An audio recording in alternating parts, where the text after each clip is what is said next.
We live now. What's up, fight fans? This is Kurt DeVille with Counterpunch Boxing News, and I have Boxing Logics United on live. And we want to talk about Adrian the Problem fucking Broner. Adrian Broner, he is back. But how is he back? Let's talk about it. We'll let the chat load. How you doing today, Blue? What you drinking on today? What's new? Bars. Reed's Ginger Ale, baby, extra. Reed's Ginger Ale. Okay. That's That's shit. just That's good shit. that's Ain't like a no beer, huh? Yeah, it's ginger beer. Yep. It is exactly what it is. It's ginger beer with real ginger. None of that ginger ale shit with high fructose corn syrup. Oh, but it is a beer. Will you drink enough of them, you will get a buzz, correct? No, It's not non-alcoholic. get it out your grocery store. Harris Teeter. Y'all don't got Harris Teeters down there, probably. But you get them out your No, grocery stores. Yeah, it's a ginger beer. it's a ginger beer. What is it? Great ginger beer Reeds. Okay. All natural, baby. With real ginger. Good shit for your joints. You know what I'm saying? So you can go ahead and throw the long strokes and all that, man. Get it right, baby. Get it right. All fellas should have some ginger beer. Okay. Especially But if it's it's a, good. Especially if so it's it's just really for Jameson. taste. It ain't for like buzzing. You can't No, get a buzz. no, you gotta have it with your ginger. I mean with your Jameson, your whiskey. Oh, I see now. So that's an additive, but you can drink it by itself. Oh yes, very much by itself. It's healthy, it's good for you. What does it do? What nutritious value does it hold? Um, your digestive system, your Yeah. joints, main two that I know of. Get that gut out. Ginger. The healthy effects of ginger. Oh yeah, that's right. That's right. Inflammatory and all Yeah, that baby. good You shit. need this shit in your life. You need it in your life. Nice, nice. You Yeah, like man. ginger ale? Reed's ginger beer. I will check it out. Do you like ginger ale? Not really. Oh shit. No. Well, okay, I'm about to say, good. When you drink that, you won't drink ginger ale, none of that bullshit anymore. There you go. Okay. So how So we you been, got Kurt? What's going on, baby? man, I've been good, man. Actually, I just woke up from a nap and just decided to work on a couple of videos, and then I wanted to go live for my peeps and talk about this shite, this bloody shite, because we got Adrian Broner's back on the scene, and Adrian Broner, man, he's what do you take of Adrian Broner? We got the Martin 9400. Broner looked terrible, worse than any of his losses. Let's counterpunch that. Well, go ahead. Tell me what you think about the Martin 9400.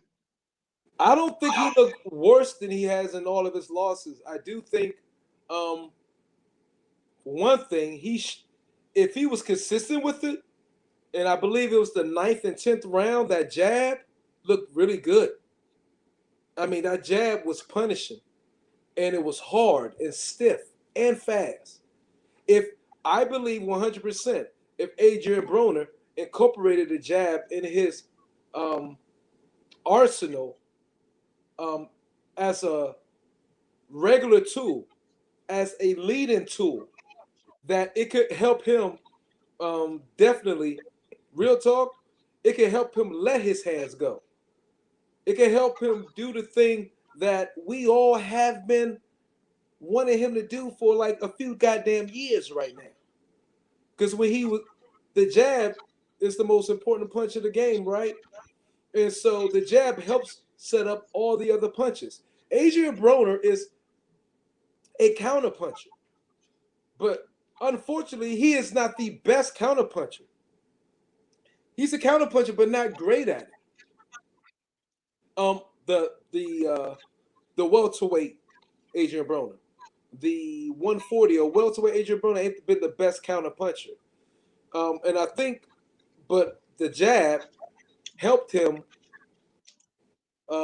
score, get easy rounds, like 9 and 10, and it was effective. And I hope he has an epiphany to realize, I need to go ahead and work this jab quite often, because I think again it will help open up the rest of his punches and his arsenal in his offensive attack. Because I think Adrian Broner definitely has an issue with initiating offense. Okay. Well, let me counter. I think he is consistent. He's consistent with not doing shit. He's consistent with inconsistency. I think Adrian Broner, he's done the same shit, since he's been beat. I mean, he had some pretty good performances, like with mediocre, like, Theo Payne and things like that. But I mean, it was more like with that, he pretty much you see the confidence he had in that shit. Do you see what he was able to do? You see what he was able to do. Like he was able to take it to Theo Payne, chop him down. We seen parts of that in this fight. He did just parts, not a lot. Right. Just parts, like in spots we seen, okay, that's a little bit like Adrian Broner used to look. But now I just see somebody out hustling. That guy landed 207 punches over him, man. Yeah, and those was punches while he was in the clinch. And those was most of those punches that landed on him that I noticed. When he was in the clinch, he has a bad tendency of trying to catch cats and with the short. And it's a powerful and great punch that the old heads used to use. That short, quick punch inside, the quick hooks. Mm-hmm. You know what I mean? But Adrian Broner has a problem with distance control. And to me, it seemed like he's a he's a lazy fighter in there these days. Well, I think. What you think? I think that Adrian Broner is a fighter that he's too busy trying to critique doing one thing. Instead of doing multiple things, he's constantly doing one thing. If you notice, if you look at Adrian Broner, the only thing that he was trying to do with Santiago was he was trying to wait for counters that weren't there. Yeah. And Santiago was constantly coming forward. And he was trying to create distance. But in the meantime, he couldn't do anything else. You see him push him off. He was trying to create distance. Well, he was getting clocked when he was trying to do that. Now, had Santiago had some power, he'd been on his ass like Maidana. See, Maidana came rushing right at him. He didn't give him time to set up punches, the counter punches, the pull counters, the chopping left hooks and shit, the Pearson punch, the jab, the Mayweather shit to the body. He didn't have time for that. He's not going to let you do that. A reckless, rugged fighter like Shawn Porter, another example, they're going to come right at you, outpoint you, beat you up, rough you up, take that fucking L. They're going to take that L from you, and they're going to walk away with the W because Adrian Broner is waiting to do only one thing. And then what we've learned about Adrian Broner is he'll sit there and wait for you to do something. Look, that waiting around shit, it will kill him every time. Every time. Look, that's why someone like Mikey Garcia, okay, get him against the ropes. He's not going to attack me anyway, unless he knows he can get a clear counter. If you look at all his punches, that's why he fights in spots. That's why he ends up taking a lot of punches. Yeah, we know he's tough, but fuck that. He shouldn't be getting hit like that anyway. Right. He shouldn't even get hit like that. And you mentioned the jab. Well, hey, he had an epiphany. He couldn't. Well, look, he left it at the beginning at 12. He only popped it really good in the 9th and the 10th. Then he left it and he went away from it. But you got to understand, he didn't do that shit all night. No, I said only the 9th and the 10th. Well, here's the thing. The 9th and the 10th, you got to understand, the 9th and the 10th round where he used the jab, those jabs helped create the 98 fucking punches that he made the whole total amount of time. The total amount of punches were 98 punches. So how many jabs you think he landed? Fucking 22, maybe? In a 12 round fight? All of them might have been in the 9th and the 10th. You're right. No, you're right. He was that jab was blistering. But I was like, where's this come from? Like, yes, yes, yes. And then he left it. But he didn't do much behind the jab. So my whole thing is, I thought his performance sucked. Yeah. It sucked. I think it was the same. I think it was the same performance. And he's Um, stuck. He's stuck right now. I mean, he's been stuck. Since Maidana, really. Yeah, McDonough really stuck it in and broke it off, didn't he? He really did. And then I he mean, couldn't get the rematch right away.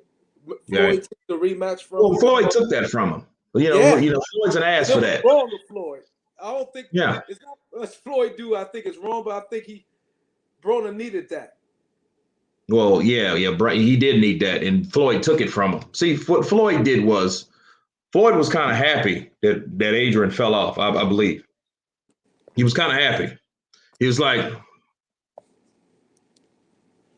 because that way he could fight this guy, look good, right? Show how much better than he was of his little brother. Oh, little brother fell off. Thank God he ain't beat shit that I had. You imagine if Adrian Broner would have kept winning the way he kept winning, he probably would have been bigger than fucking Floyd Mayweather. You think about what I'm saying. If he would have fought, he would have beat Maidana. That means Floyd couldn't have fought Maidana. You know what that meant? That meant Floyd would have to fight Amir Khan. See, Amir Khan and Floyd would then have to fight because there's nobody else that was left to fight. He already fought Ortiz when Ortiz headbutted him and he suckered him because he headbutted him and shit, got his revenge back. But Floyd would have then had to fight someone else. He probably would have fought Pacquiao faster, because it's the Canelo win. That was in 2013, but that was the same year that he got beat. But imagine if he would have beat that. He would have been on a parallel with Floyd because, see, Adrian Broner used to let his hands go. He used to wing those left hooks, those shots, and he didn't wait. He gets you hurt. He gets you out of there. And he was just that quick and sharp. He lost all that shit. And I don't want to hear that, because he was drinking and and now he ain't drinking. He's still piss poor. You see what I'm saying? He was doing that. He was doing all that, making sex tapes and drinking and have time to cash checks and have sex and all that shit, right? He was doing that when he was actually winning. Oh, for sheer talent. Here's the thing, and I was thinking this the other day, that Adrian Broner achieved success, fast amount of success, very, very, very, very quickly. Yeah. Adrian Broner's what, 31? Yeah, he's something like that, 30, 31. Yeah, he's younger than Errol Spence and them. By the time he was 25, 26, he was already a four division champion. Yeah. He did that faster than Floyd. I think he did it a little too fast. I think he's not ready. He said that shit. Remember that? No, but there you go. I didn't even hear him say that about Floyd say that about him.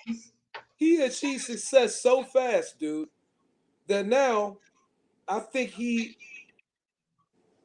whenever he does get in the ring, and you see when he hit a puncher, he hit what's his name, Santiago, with a punch, and he had rocked Santiago, and he did not pounce on him. He stepped back and admired his work. He's stuck in delusions of grandeur. Yeah. And we know that. Come on, you got to know it. He got to be delusional as other fighters. I'm not even going to mention their names right now, but he is delusional as shit right now because he thought he beat Manny Pacquiao.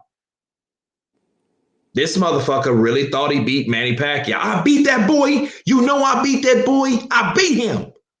And the funny thing about it, you can tell when he was mad. He had the Denzel Washington, like, pissed off, hand on the hip, kind of fucking cocked shit going. Did you see him? He was pissed. That's part of his show, though. That motherfucker was pissed. He was pissed. They want to get that money. Manny and Floyd want to get that money. They want to get that money. Hey, let me piggyback on what you said earlier. He did it too early. You know what? Also, real talk, what he is better at than Floyd.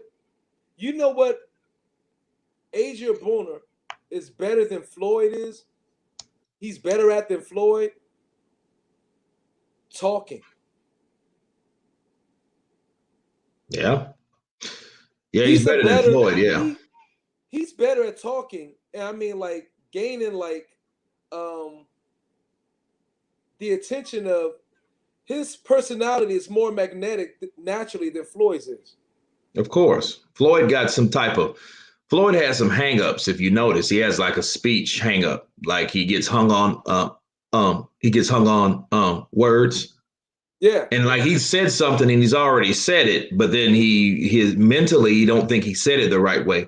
I'm gonna have a good fighter. I gotta have a good fighter. But you know my team. Yeah, but you know the main thing, you silly as shit. Yo, you got that shit down good. But you know what Adrian Broner can do better than any fighter in boxing? Real talk, that makes people drop their guards, that make you endeared to him, even though you like, you get tired of him, whatever. But he's able to make you do one thing that you still gonna be like, damn, Adrian, laugh. Adrian Broner is mastered knowing how to make the boxing fan and anybody laugh, dude. Yeah, I love when he fought Pacquiao. Yeah, I love that Pacquiao. He can make you laugh, bro. And that whole shit on the joint, like, I'm buying everybody motherfucking drinks up in here. You know what I mean? Just on, so he know how to make people laugh. Y'all motherfuckers better clap for me. He's Man, I'm gonna tell you, Adrian Broner, yeah, he's a natural entertainer. Floyd ain't. Floyd had to act like a natural entertainer, and he wasn't natural. Right, and Floyd outside the ring, he's naturally great at it, and Floyd never was. And yeah, Floyd's kind of he's not a really, like, he's a shy dude. He ain't what people think he is. Is he arrogant? Yes. Is he cocky? Yes. Is he conceited? Yes. But is he like an Adrian Broner? Is he an extrovert, really? No, he's not. Matter of fact, he's more of an introvert kind of cat. Like, he likes to go to games and stuff like that, and these people around him, but then you don't see him out a lot and stuff like that. Adrian Broner is that dude. He's that dude that, like, yeah, he's everywhere. He, come out dancing, rapping and stuff like that. He's that dude. Floyd had to recreate. He had to come up with the gimmick. Yeah. Adrian Broner was that dude that he was trying to be like. And then he realized he didn't have to be like him.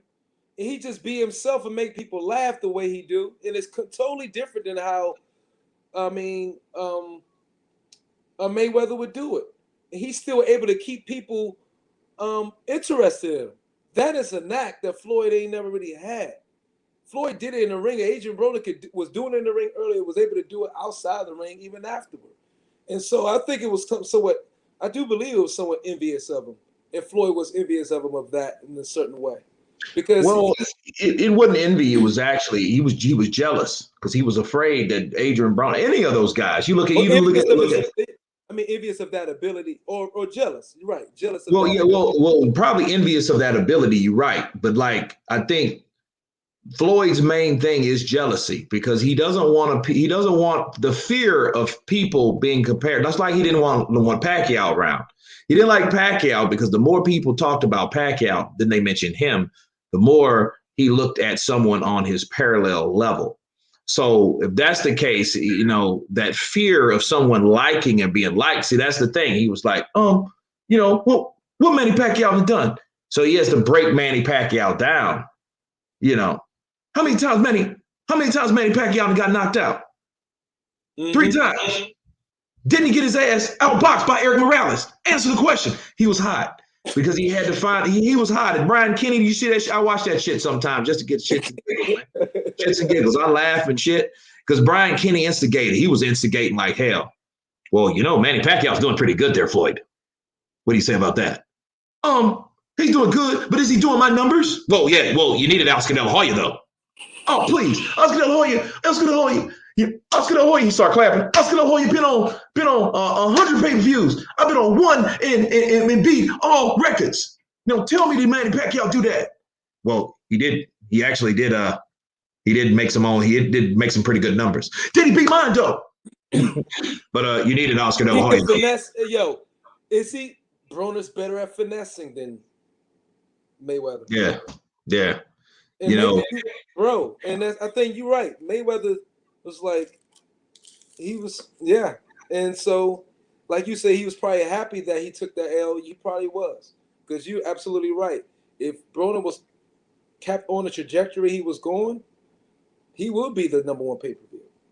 Well, let me give you a little slice of life. If you really cared for a person, the last thing you want to do is come up with take the victory or the possible avenge. If he believed in Adrian Broner, Adrian Broner's a hell of a fighter. I think he can prevail, and he's gonna get him on the next time, and I'm gonna help him. That is an example of if he really cared for Adrian Broner the way he's supposed to. See, he had no freaking business fighting Marcos Maidana. He should have helped. He should have helped Broner as a freaking competitor. Yeah, he should have helped He should have helped his baby brother get back. Brought him over to the Mayweather gym, worked on some things, then got back in there and got his shit.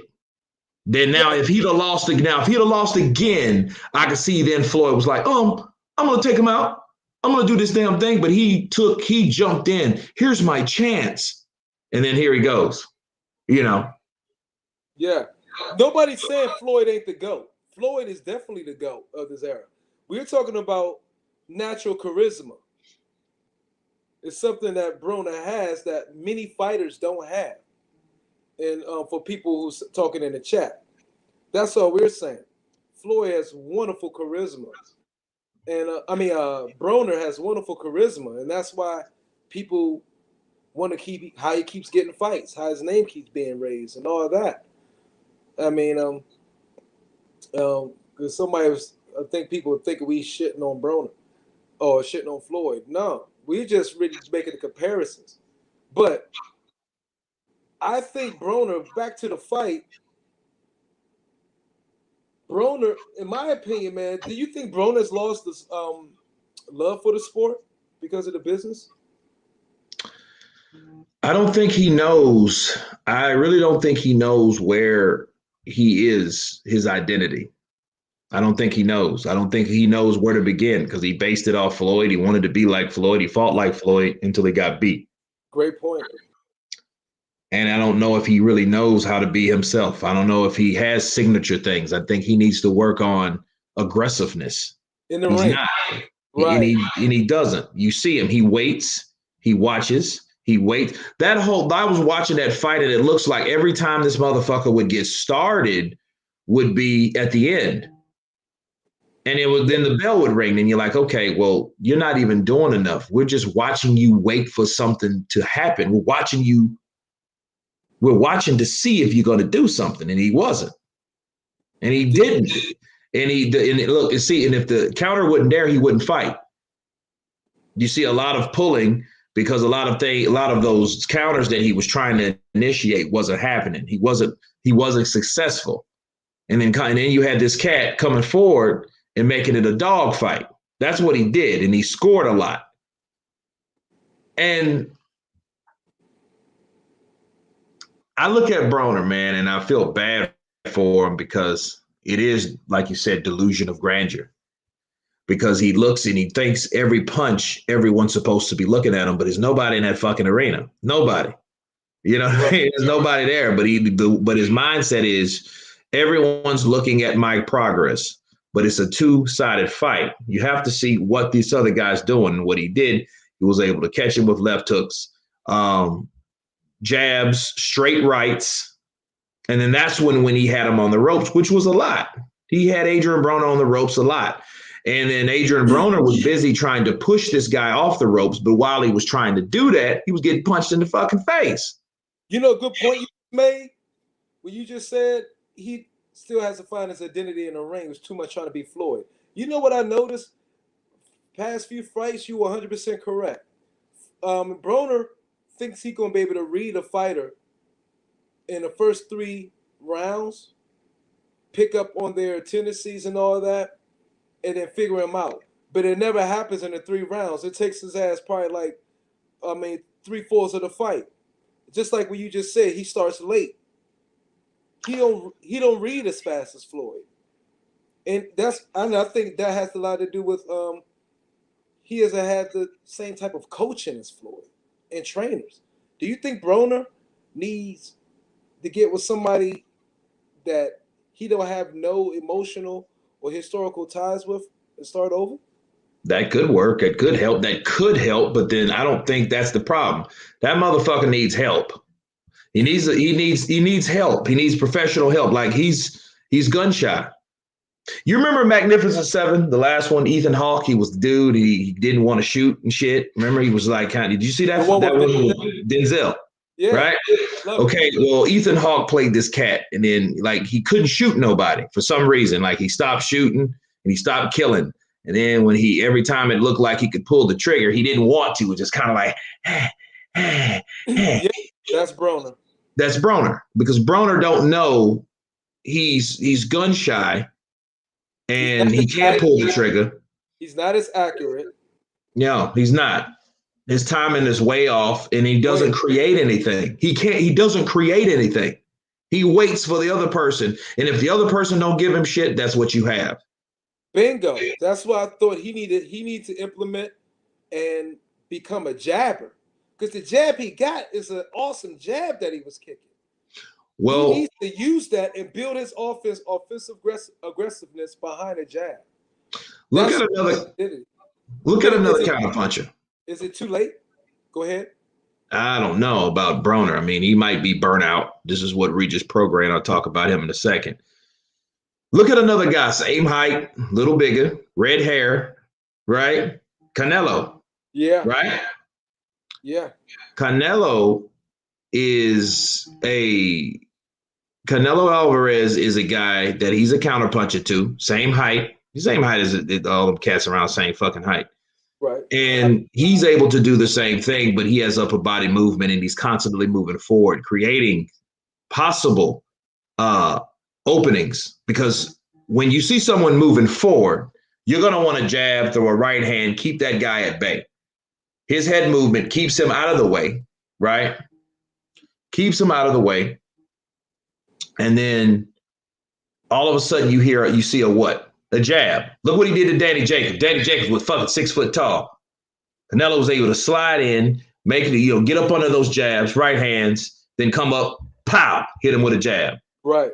Sidestep, inch forward, body movement, head movement, pow with another jab, pow with another jab. Then he dips, slips, ducks, moves, dips out of that way of danger, just that easy. That's what Adrian Broner needs. But then Adrian Broner, I don't think that he's ready to learn. I don't. Now, Shelton Moore says Broner versus Prograis. What do you think about that?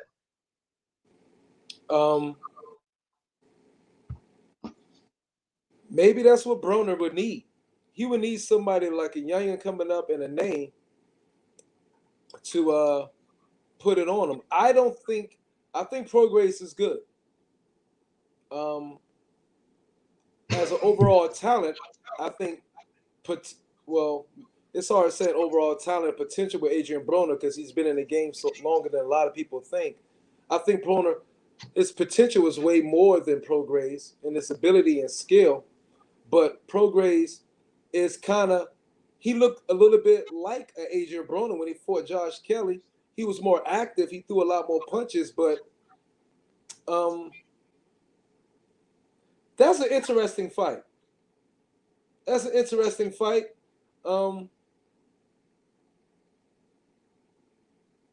Maybe it's a fight that Broner would need. Maybe Prograis can knock some senses in and make him start throwing some punches. Did they just bring that up? Because I didn't even thought of that combination in that fight. That's what they're talking about right now? Oh, Regis Prograis? Yeah. Regis Prograis, he's talking it up. Regis, but hold up. Regis is at 140. Broner, wasn't this fight supposed to be at 140 between Santiago? It was. Yeah, it was actually. What the fuck happened? I believe it was Broner. I don't think he can make the weight, and it was moved to 147. I don't. It was kind of weird. So. Because he was supposed to have 200 pounds, is what he said in a post-fight press conference. So now that he got a start, he could probably make 140. He probably couldn't make it on his first time around. Well, James Bell said it was 146, so maybe it was but I mean, 146. That's he weighed in at 146. Okay. He did. I know that was a weight division, but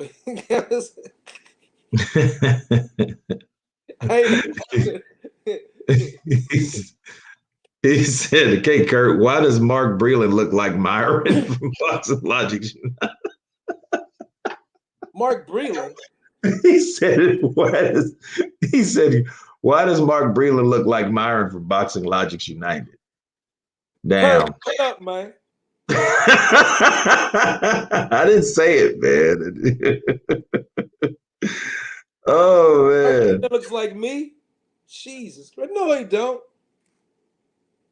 We look nothing alike, Kurt. I mean, Troy. Y'all crazy. Oh man.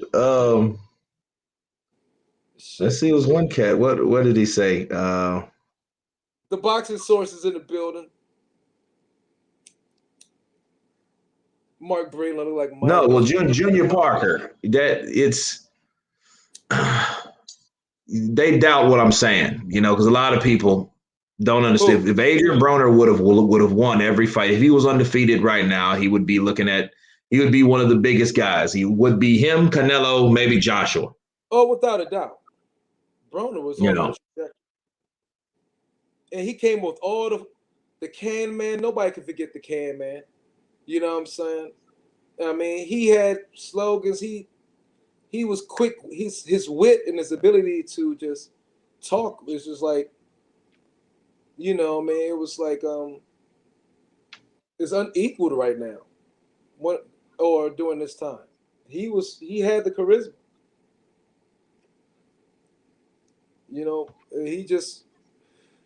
He got too full of himself too early and too young. Well, yeah, I think his best days are over, honestly. Junior Parker, look at this guy. He says if Floyd were Mexican or white with a wife and kids, Kurt would think he's the greatest. What? Okay. I don't know where that shit comes from. No. Well, no. What the hell? Who is Junior Parker? I have no idea. He said, if Floyd were Mexican or white with a wife and kids, Kurt would think he's the greatest. I don't talk about Floyd, about his personal life, about all of his women and shit. I think that's actually kind of fucking fly. Be honest with you. I think that's the coolest thing. They don't know you, Kurt. But what it is though, but what it is it's like I think it's people that think I just hate Floyd, but I don't understand what he meant by that. Like because he said if Floyd was Mexican or white, well, with a wife. Fuck does that got to do with anything? I don't know. That makes no sense at all. His first name is Junior, so you already know what that means. Come on now, you don't expect. Fucking Junior. Junior. Yeah, he's a. Lady Shan is in the building. Oh, Lady Shan done dim sum. Where's Lady Shan's up in here? I just say Lady Shan done dim season. Done dim season. Is that her? I don't know. Her drop a link, bro. Set me up an interview with you and Bill Haney. Yeah. Gotcha. Oh, Lady Shan. Oh yeah, we'll. Matter of fact, have you ever spoke to Lady Shan? No. Yeah, she's very passionate about boxing, as you know. Yeah, and Deontay Wilder. And Deontay Wilder. Let's see here. Like we all have been, I guess. Definitely at some point. Yeah, he's we gotta let Wilder rebuild. You know, drop the link, bro. Let me set you up with an interview with you and Bill Haney. Cool, I got you. H Money just inbox me on Instagram. He said drop the link. So he said I think it sounds like he's talking like Bill Haney wants to get on now. Is that what he mean? I'm not sure. But we can do that though, shits and giggles. If he wants to come on. H Money, drop the if Haney's trying to get on now. Ask him for clarity if that's what he's trying to do. Hey, H Money, is Bill ready? We can do that right now, honestly. We can do that.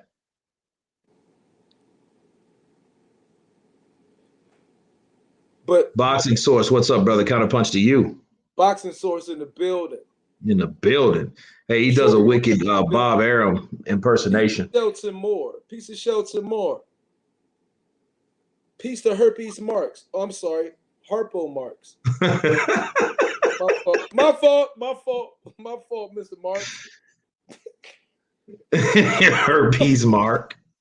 Slowello. I don't know, Skrilla 50. I don't know what the hell Jenny's talking about. If he is white or Mexican, he had a wife. Like, I'm talking about these cats' wives. Man, I don't know. Yeah, that was a weird message right there by Junior. Yeah, that's it, Lady Shan, the reggae artist. Yeah. Actually, she's coming on in a second. She'll come on for a few because I got to get off of here about 20 minutes or so. We can chop it up. King Mustafa. Well, but Kurt, what's up, man? Yo, let's go and get respect out. This dude, Florian Marku. Where's Florian Marku? Florian Marku was beating the dog crap out of Ryland Charlton. And Ryland Charlton, yo, respect out to Ryland Charlton, because he wasn't on the level of Florian Marku, but he fought with great heart. And he caught Florian with a good left hook, too. But Florian Marku, this dude may be probably the best thing to come out on away from the best Slavic fighter we've ever seen. This bad boy got a lot of skill. And he was beating the dog shit out of Ryland Martin. Poor guy. He's funny too. His personality, he said he went to you didn't see the face off in the press conference?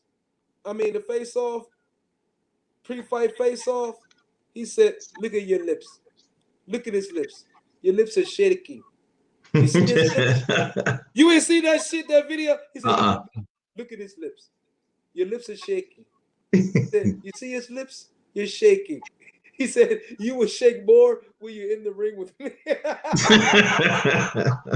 that shit was classic. I had to make a quick video. I made a video. That's the last video I made, just on that shit right there. I was like, yo, watch that shit, yo. That dude, Florian Marku, he got the skills to pay the bills. I mean, Ryland Charlton made him look very fucking good. You know what I mean? But speed, movement, every punch in his arsenal. Yo, guys. The mouthpiece. Lady Shan, welcome. I don't know why my AV's not up. I don't know what happened to my AV. Look out for this dude, Florian Marku. Oh my God. Florian Marku. Okay. Watch the fight. Go watch the fight against Ryland Charlton, man. That was Saturday. Dude, that joint was, man. He was talking to him during the whole fight, too. Until he got dropped, they came back and just crushed him. Florian Marku. Okay. Man, this dude is wild, bro. Lady Shan, what's up, sweetie? Hiya. What's going on? What's happening? What's going on? I just happened to see you guys talking. Heard you talking about AB. I give up with AB, mate. It's AB. Yeah. He said, "I give out with AB, Mike." Yeah. Straight, I do give up with him. Heard you talk about Florian Marku. Florian Marku. You saw the fight? Yeah, I saw. We had a good card last night. To tell the truth, I watched all the fights. I watched all of them, every single one. I know. I mean, UK was unhappy, but he looked like he could be a bad boy, don't he? Well, he debuted on, I can't remember which undercard, a couple of months back. It wasn't that impressive, but he got I think by either split decision or UD, he got a draw, and he wasn't happy with that at all. But yeah, this was a better impressive win, to be fair. Very impressive. Yeah, they're talking about him going down to possibly fighting at 140, but he's already quite big for 147. I just think they want him to probably go down. Eddie he was really thick. Yeah, Eddie probably wants him to go down so he can be a bully in that weight cap. But the other guy that he fought was really not a welter. He was more like I think he was like 135. 135, 140 max, that geezer, and he had to really struggle to make that weight to fight Florian. But yeah, and then swiftly the knockout of potentially of the year. That was wild. Valdez? Oscar Valdez and Miguel.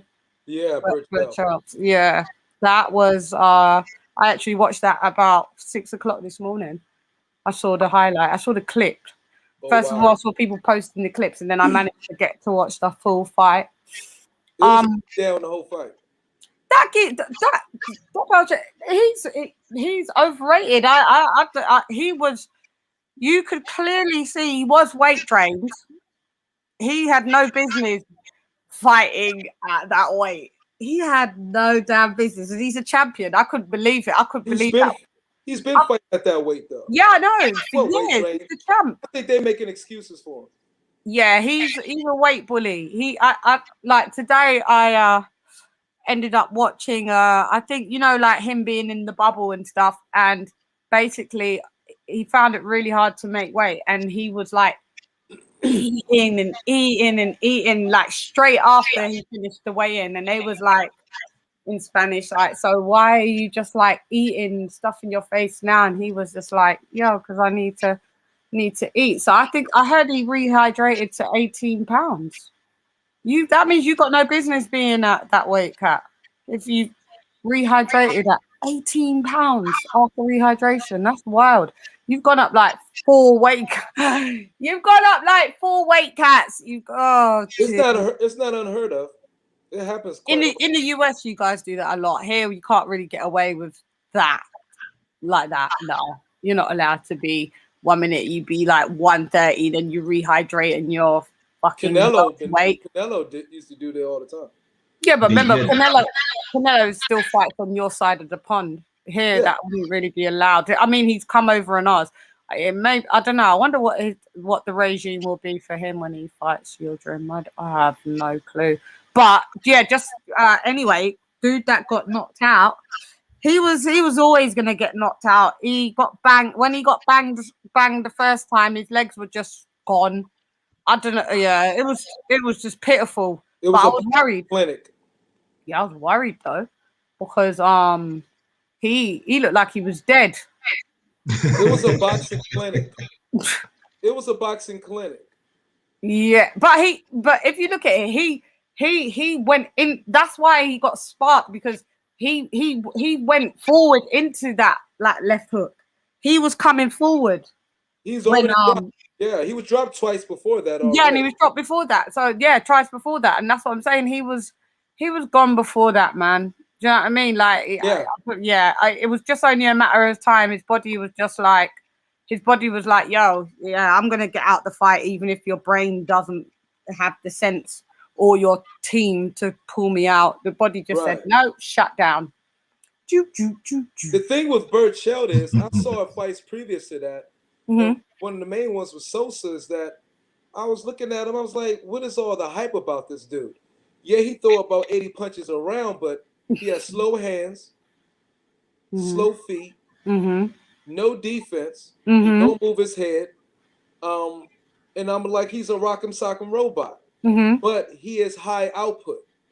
And I was like, all it's going to take is a good boxer to get in there with him. Because he just comes forward like freaking Frankenstein and throw punches. And he don't move his head. And that's all that happened yesterday. Oh my God. He's supposed to be known as he's supposed to be known as like one of the best offensive fighters, but the worst in like the top 10 of worst defensive fighters. That's what I heard today. So yeah, he's go slow. figure. His Go hand figure. is slow as hell though. Yeah, because he's weight trained. He's fighting at 130. The dude is too big to be at that weight cap. He's too big. He's fighting at a smaller weight cap than Ryan Garcia and all of those young little dudes. Come on. And he's like 5. He's a tall guy. He's a big guy. No business fighting in that weight cap, man. Yeah. You can't play with the Mexicans, man. You can't. They'll be fucking us UK lot up this fucking weekend. They fuck us up. Or even Warrington, gone. Warrington's pitiful, mate. It's been pitiful. We've only been good with heavyweights. So only the heavyweights were dominating. Yeah, but UK, y'all done had a y'all been getting y'all ass mollywop. Yeah, man, we have, and yeah, I think sometimes it's due to a lot of fighters are fast tracked here, and it's the type of our training is different from US training, and like just to throw it back to Valdez, the Reynoso camp right now are fucking winning. So when I heard like he squad with Canelo like last year or something, all right, I went, right, that dude, that Miguel dude's out. He out. Yeah. Reynoso camp winning. Super that fight winning. was more impressive than I've seen any Canelo fight. That victory. I can't agree because that dude was just a really bad quality. The opponent was bad quality. But props to Valdez, man. We can't say that. Valdez, he was sharp, snappy, accurate. He kept his engine, didn't run out. Yeah, man. I was impressed. I was impressed with dude. Do you know what I mean? Because I'm not like mad familiar with all those dudes, to be honest. But yeah, what I saw, I liked it. So I see Shakur Stevenson calling him out. I put a poll on my community. I think I said Valdez or Stevenson. I think so far it's Valdez. I just wanted to see where people's heads would be at. Yeah, if Valdez did fight Shakur, that fight would look a lot different. Of course, Shakur is nowhere at the level. Yeah, the same fighter. No, nowhere at the same fighter as a Berchelt. Yeah. Oh, okay. Yeah. Of course, he's a young, 23, snappy, power, and a beautiful boxer. That would be. He's one of my favorite. That's the fight we need to see. Yeah. Well, Shakur said he definitely wants to fight. Yeah, so Shakur tried to be the step in for the first fight. Huh? The last fight when the fight was set up with when the fight Oscar Valdez was set up with Berchelt, and I think Berchelt or they pulled out of the fight because of something. Remember? Yeah. And what was the reason why he pulled out? I don't remember or recall at the moment, but which Shakur tried to step in for that fight, but they said no. Yeah, he's not ready for Valdez just yet. Maybe he is. Maybe then he wasn't, but I don't know. I probably Valdez would make. No, Valdez camp. Well, I think the Valdez camp said no. Valdez camp said no to fight Shakur. Yeah, when the last minute pulled out. When step in. Pulled out. Maybe they just thought. No, maybe they thought their guy wasn't ready. to like they're probably trying to get, because now they're say, you know, he's got a world title now. So would Shakur? Okay, I don't know. Maybe I don't know why they would say why they would have said no. They're Could just be not anything. ready yet. They both top ranked fighters. But Yeah, that true. fight is coming soon. Yeah, I hope so. I'm fed up with projecting fights and they never ever happen. So I just give up. I feel you. I totally give up. Like I give up with the 135 boy. Where's H Money? Is he on here? Where is he? Is he on here? He was. I don't know if he is now. Where are you at, H Money? Because I know you always want to be hooking people up with Haney. You hooked up. Did you hook up? Well, there you are. He said that to Kurt, but then Kurt said, "Is he ready now?" Then I haven't seen H Money since then. Oh. He's there. He's saying drop the link. I don't know, but I think he's saying drop the link for him to come through. Let him come through on here, Curty. Drop him the link. Kurt. Yeah, I'm with you. No, I just sent it. Yeah. H Money come through like the mother. Whoa. Yeah, Tunde and Spencer had Bill on their show today. It was a good show. Nice. Who? Yeah. Yeah, Tunde and Spencer Farron. The fight is right. Stamina for sale. Right. Yeah, they had Bill Haney today. For like 90 minutes. What's going on with Tunde lately? Yeah, you there. You here. Well, not here, but you all right. H Money, the link's there. You're saying you're here. I know. Come through. There's the link. You've dropped it. Come through. Yeah, it was. Yeah, so they had Bill on for 90 minutes. It was really good. It was nice to hear all the. Basically, Bill is saying that everybody is ducking Devon. Everybody. Ryan, which makes sense that you'd say Ryan is, because obviously you fought to be, to be a contender to fight he won as the contender to fight Haney, and he's calling out everybody else but, so I don't get it.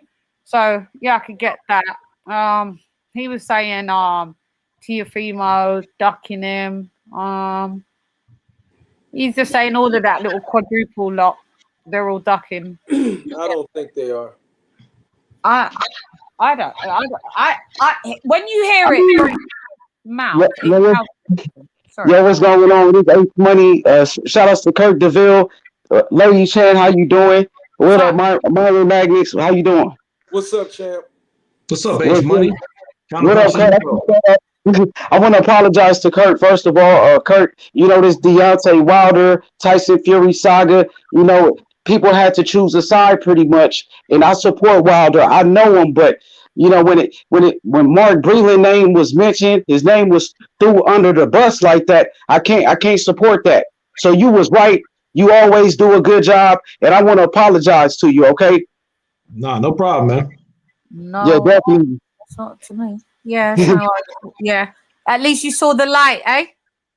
Absolutely. I know Deontay Wilder personally, but I can't rock with all the lies about Mark Breland. I don't support that. Yeah, neither do we. That's why we've tried for.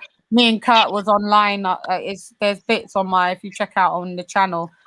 Me and Kurt trying to debunk with the pro Wilder support. I remember Kurt for 4 hours. 4 fucking hours. You did 3. You did 3, and I did the last hour and 15 by myself. So I did 4 hours, 15 minutes. Still didn't get me nowhere, but good content. It was crazy. But what's going on anyway, H Money? Did you watch the Fight Is Right then today?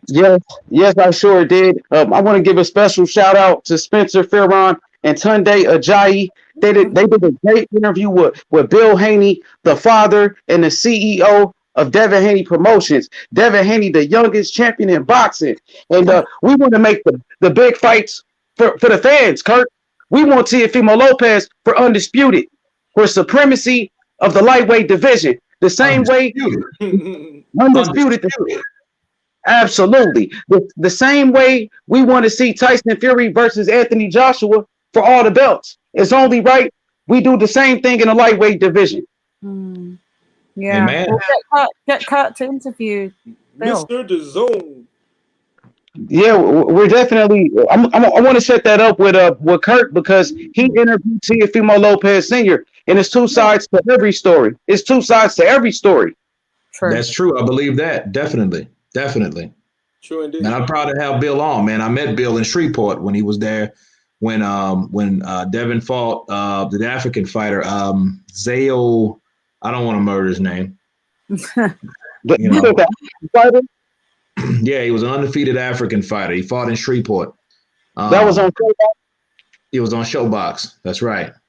I think it was in Dangini. In Dangini, yeah. In Dangini. That's it. Absolutely. And, I was there, so I was there, Floyd Mayweather Sr. was there. His whole entourage was there. So, I met all them cats, real good guy. I like Devin Haney, real good personality, and that's the night he became a fucking contender. That's the night. So, that was it was history in the making. So, he had arrived at that time, but of course that's 2 years ago now. Yeah. So, that was that back in 2019 when shit was good. Yeah. So, hey, Kurt, you have a great channel. This is a great platform for the fans. Bill Haney, he's ready to come. So you just give me a time and a date, and we can set it up. You got it, man. It'll be coming soon. What time zone is he in? Is he West Coast, East Coast? He's in the West Coast, in Vegas. He's in the West Coast. Okay, cool. I'll tell you what. Maybe sometime this week, because I get off, we might wrap around 7 to 8. So we can do it around 9. So they'll probably be around 7 for him, right? So Central and Pacific is like 2 hours apart, right? Yep. Central is 2 hours ahead of Pacific. Cool. So it would be 9 o'clock there right now. So it's 11 o'clock here. It's 11:02 here. So when I get off at like 9 or 10, we could hook up and we can do it anytime this week, bro. So we pick a good day and we can get that popping. Definitely. Okay. I'm going to get a hold of him and I'll let him know so we can set that up. So, Lady Chen is absolutely right. When she talks about Ryan Garcia, who is the mandatory to face Devin Haney, he wants to do something else. Why not? You got on the same network as Devin Haney. It's going to be your biggest paycheck. He should make it happen. A shot at a world title. He should fight Devin Haney, but he doesn't want to. I don't get it. I don't understand it. I think I heard Hearn saying something about it today in the background while I was editing, but I wasn't listening too much. It was something that, he said he should. That was the whole point of the fight, of the eliminator. But I don't understand why it's not being pursued that he should be made to fight. He should be made to fight Devin then. Well, I think he will. The thing is, to be honest with you, I think if you want to be quite honest, if you look at the last 3 opponents of Teofimo Lopez, and you look at the last 3 opponents of everyone else, Teofimo Lopez, he's one of the times. The rating of his last 3 opponents is much higher better than everybody else. So I just think, if you want to fight Kambosos, there's a reason for everything. And I think if you want to fight Kambosos, go ahead and get maybe that easy touch. You know what I mean? Let me tell you something about Teofimo Lopez. First of all, don't put him on, bro. Don't put him on, bro. Devin Haney. Don't put him on, bro. Boxing swords. Boxing swords. Devin Haney aimed for a level of fighters as Teofimo has. Tank hasn't. Freaking Ryan Garcia hasn't. None of the Fab Five has. Yeah, I know. Let him go ahead and get a. I know he wants to be undisputed the right way, the people's champ way, and with all 4 belts. Just go ahead and let him get his little break, and then go ahead. No, ain't no little break, bro. What you mean, little break? We don't do that. The same, see the big fights. Boxing, wait, hold on, bro. I listen to you, but boxing, we want the big fights in the sport of boxing. I'm tired of easy touches for these fighters. Stop making excuses for Teofimo Lopez. He's been running his mouth. No, wait. He's been running his mouth this whole time. He needs to get in the ring and no easy touches. Can't both, or you said his last 3 opponents. So you're talking about Lomachenko, who gave up his belt. He gave up his belt to Doug Devin Haney because that should have been Devin Haney fighting Lomachenko. That should have been Devin Haney that fought him first. What about Richard Comey was a good victory. It was a good win. I'm not going to take nothing away from him, but Devin Haney could beat Comey as well. He could beat him too. Robert Easter beat Comey. Let's not forget about that. Lomachenko. Compare his last 3 to everybody else's, bro. So bro, you got the opportunity, bro. They gave him an opportunity. About Nakatani. Nakatani, he's very slow. Nakatani got dropped 2 times by Felix Verdejo. He got, bro, bro, this is not control, bro. Can I speak or what, bro? Let me say my piece, bro. You know what I'm saying? Because you say Nakatani. No, wait, hold on. You said Nakatani, bro, who got dropped twice. He got dropped twice by Felix Verdejo, bro. Bro, is this his man show or what, bro? I didn't come to talk to you, bro. I just want to say my piece. Let everyone talk one at a time. Like, let me say my piece, bro. He picks me up every time I say something. All I said was, bro, Nakatani, first of all, Nakatani got dropped twice by Felix Verdejo. He's very slow. Who did he beat besides Felix Verdejo? Name one person he beat since he's so good and you hyping him up for Teofimo Lopez. No lo sé. I say the last no lo sé. Teo has had the last 3 opponents. Bro, I'm just saying, bro, his resume is overhyped. You guys are hyping him up for beating Lomachenko. Lomachenko ducked Devin Haney, gave up his WBC world title. He requested the franchise belt to avoid Devin. What about Comey? He's a good fighter. He's a good fighter, but he was beat by Robert Easter. He got beat by Easter, but he's not a killer. He's not what you say he is. Stop it, bro. Who did Easter beat for his belt? You saying Easter? Who did Comey beat for his belt? Who did Richard Comey beat for his belt, bro? That's a question. The last 2 fighters Teo has fought have been champions. I just asked you, but who did Richard Comey beat for his belt? Have they been champions? Since you're saying Richard Comey, who did he beat for his belt? I'm asking. I don't know. You tell me. Exactly. You don't even know. You're hyping him up. Or you're hyping up Jackson Martinez that win. So you're hyping up the Jackson Martinez win. Martinez was a bum. Martinez was a bum.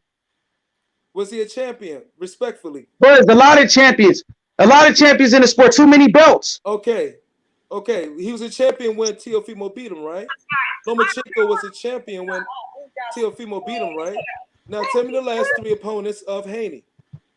You got Alfredo Santiago, who was undefeated, a great amateur from Puerto Rico, who beat Jason Valdez, who Gabriel Flores Jr. beat Jason Valdez last night. So let's be real.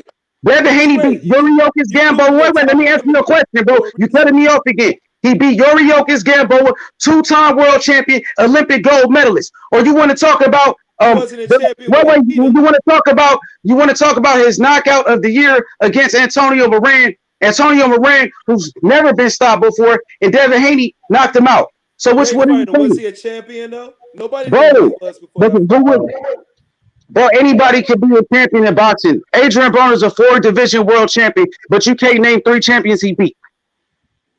Anybody can get a belt in boxing nowadays, bro. Just because a guy is a champion doesn't mean he's a great fighter. Come on, bro. You can do better than that, bro. Stop it. I know you're a Devin Haney hater. I know you're a hater, bro. Like Haney, but if you want to use that argument, Haney got his. Teofimo called him the email champ. So if you want to use that argument, when Teofimo requested the fucking franchise belt, he sent the email out to get that belt. You know that? The franchise. So he's the franchise champion. The same guy who don't want to give the fans the undisputed fight. And you kept it for me, bro. All I'm saying is who's ducking opponents, let him get a break. Well, let's make it happen next. We can make that fight happen next then with Teofimo. How about that? That's what I want. Well, you're not That's what I want. Make that fight happen next. They are going to make it. Yeah. Make that fight happen next. Hey, yo, H Money. Pull the plug. Hey, go ahead. Pull the plug. What's up, Kurt? What's up, brother? No, that's boxing. That's boxing. That's boxing source. I came in there imitating Bob Arum because remember, Bob Arum was basically the one that finagled the fight for Vasily Lomachenko to fight Luke Campbell, right? Because if you remember, Devin Haney was supposed to fight Luke Campbell for that vacant WBC title, but that got nixed, which is why Haney ended up fighting Zura Abdullah for the interim belt. Since he won and got that interim belt, that's why he was supposed to fight Lomachenko next. But as you know, Lomachenko went ahead and got the franchise title, which awarded Haney the WBC belt. The thing is that neither Lomachenko and I still don't think that Teofimo Lopez is going to fight Devin Haney.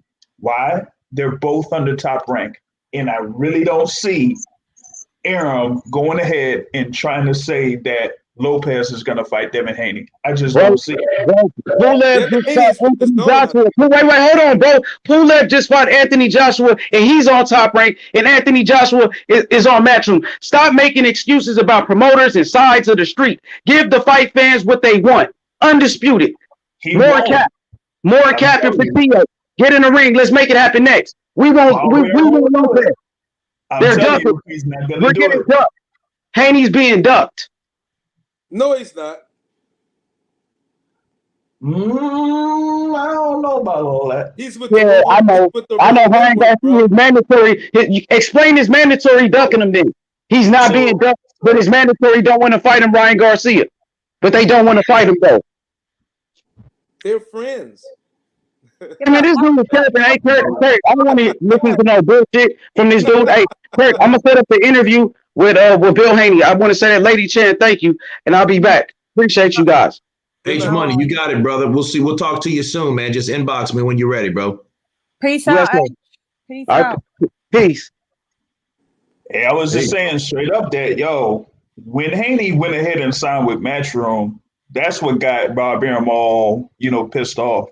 Because you remember the whole thing with Bob Arum and Eddie Hearn in the same room. Yeah, when they was all in the reporter's room and everything. Yeah, in the reporter's room. And Devin Haney was there, and he's like, and Bob Arum told him straight up, you made a mistake signing with Matchroom. And he basically finagled, he kind of worked his way around not only getting, Vasily Lomachenko that fight with Luke Campbell for the WBC title, but he also said that Teofimo Lopez, he's in the WBC rankings, but guess what? I'm going to have him fight for the IBF title against Richard Comey because that's how much pull I got. You see, you just can't do anything unless if you're with Top Rank, especially if you're in the lightweight division. I got all the fighters. I got Lomachenko.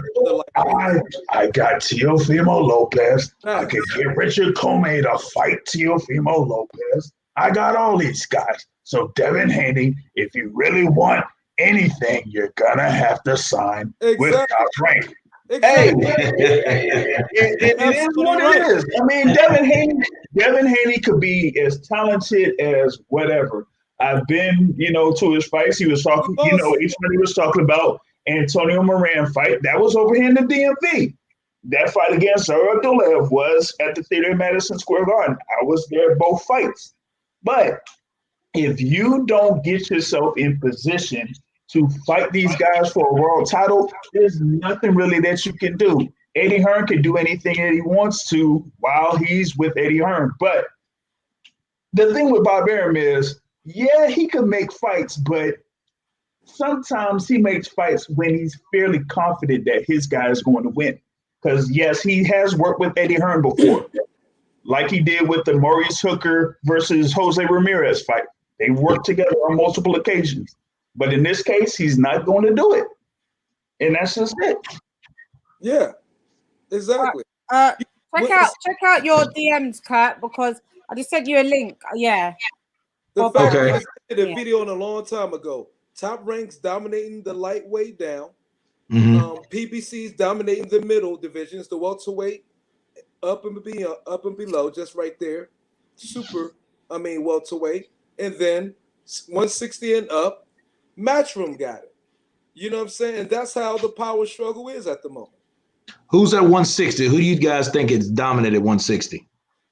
Network wise. Network. Man, because we know PBC got 147, Top Rank got 135. But that is 168. That's the zone on. 160. You know, 160 should be. Which 160 should be? Matchroom. It should be Matchroom. Because in a way, you got Golovkin working with Eddie Hearn. Golovkin. You got Demetrius Adrian there. Right. So, Charlo. But if you did it from 154 to 140, that's PBC. 135 down, you know what I mean, or 140 down. 140 down, that's Top Rank. Top Rank. 147, 154, PBC owns that. PBC 160 and above, that's the zone and Matchroom. I did a video on that whole joint a year ago. That's their lanes right now. Yeah. And that's where they play within each other. Hey, Kurt, I don't understand how there is not a unification fight at 160 pounds yet. Exactly. I don't know that either, man. That's why I asked. That's where I was getting around to ask who was dominant, because mostly if the dominant network, they can work something out. But if there's no dominant network and everybody's scattered about, it's hard to get a unification anywhere, let alone undisputed. And let me give you all three examples of how a fighter in the same predicament as Devin Haney. Devin Haney's in Matchroom, right? He's fighting at 35. All his competition is in Top Rank. So it's hard for him to get a fight. Now, Jamal Charlo for PBC is in the same predicament as Haney is, but just in the PBC side, because he's a 160 and all his opponents is with Matchroom. So he can't get a fucking fight. Now you got, say, another example. You have Gary Russell Jr., one of the best down at 130 and going down with the PBC, but all his competition is with Top Rank, mainly. So he can barely get no fights. You know what I mean? Or you gotta try to fight whoever's over there. Everybody, all the stables have a fighter, one or two, that's in that same grind. But it's just the ones that we know of. We talk about Haney, or you know what I mean, they talk about Charlo, that we hear about. These are the main two that we will hear. Or Gary Russell Jr. ain't got no fights because all this competition is with Top Rank, and Top Rank don't work with the PBC. So that's why we got these issues going on. Those are three examples that Haney is in. That each other stable's got a fighter, big name, top quality fighter, a champion, that's in the same exact predicament. Boy. You know what I mean? Political. Yeah, it's politics through and through, no doubt. But I do agree with you. You know, Devin Haney's in the same situation as Jamal Charlo. Charlo's like, and I heard him say, well, the fight's going to happen. He was on Ellie Setback earlier. Ellie Setback got to him, and he was like, man, the fight's going to happen. I'm telling him with Canelo. And I'm like, dude, you really think he's going to fight Canelo at 160? Yeah. Canelo ain't going down to 160. He's staying at 168. He's been adamant and said that time and time again. He said it in English. He said it in Spanish. Well, do you think? Well, I mean, do you even think that he doesn't even have the belt no more? Right? He dropped the WBC, right? Yeah. I mean, but is he still like the franchise champion at 160? Is he still that dude? I don't think so. But Canelo really doesn't have much of a plan to go back down to 160 pounds. He's not going back down. He said he's not. Yeah, he's not. His aim is to be, undisputed champion at 168 pounds. Yeah, and for Jamal Charlo, he will have to move up to 168.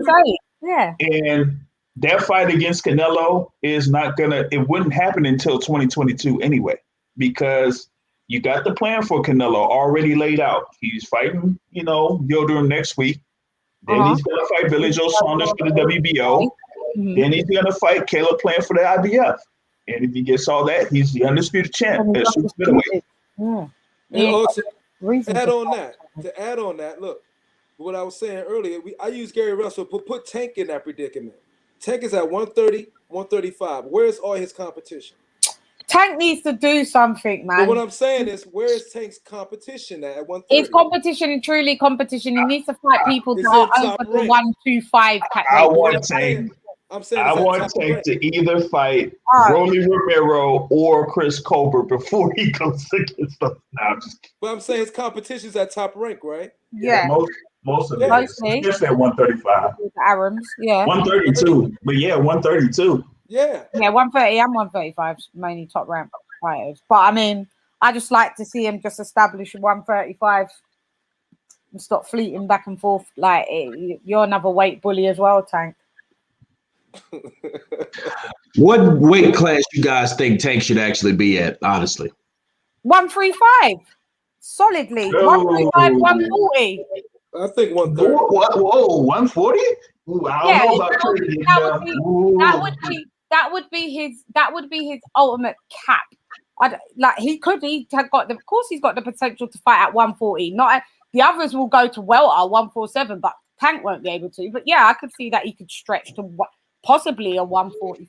I think 135 is max for him. Yeah, 135 is max. Yes. He goes to 140, he's barbecue chicken. Because he's going to be he'll be a smaller fish in a bigger pond in 140, would he? I mean, he was beating up welterweights, Red Cash. He was beating Red Cash all the hell, right? Sparring him, beating him up. I don't see why with that explosive power, why he couldn't do 140. Why not? I mean, look, this is how I look at it. I don't know.